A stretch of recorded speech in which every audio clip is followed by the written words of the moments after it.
D'abord, entendons-nous bien sur ce que veut dire réussite. Une identité sonore réussie, c'est une identité sonore qui vous aide à avoir plus d'attention auprès des publics auxquels vous adressez et donc de générer plus d'engagement.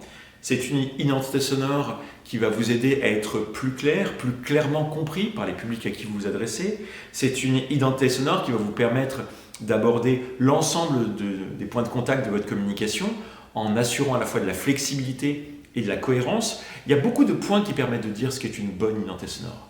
Mais dans les secrets de fabrication, moi j'en retiendrai deux.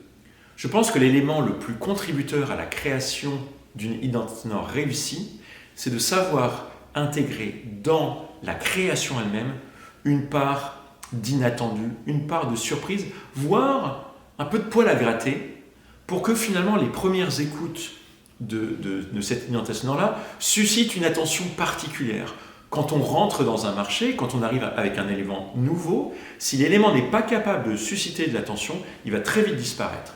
Cet enjeu de surprise, d'inhabituel, il faut savoir le mesurer. Trop serait dangereux, pas assez ne permettrait pas d'émerger. C'est un enjeu assez singulier de la création. Et puis le deuxième élément, moi je crois que c'est assez simple. Ce deuxième secret de fabrication tient à une conviction sur le rôle de l'identité sonore dans le temps. Quand vous créez une identité sonore, oui, vous dites qui vous êtes. Mais puisqu'elle va durer 10 ans, 20 ans, 30 ans, 40 ans, il faut avoir une petite perception de, pas simplement qui vous êtes, mais là où vous voulez aller.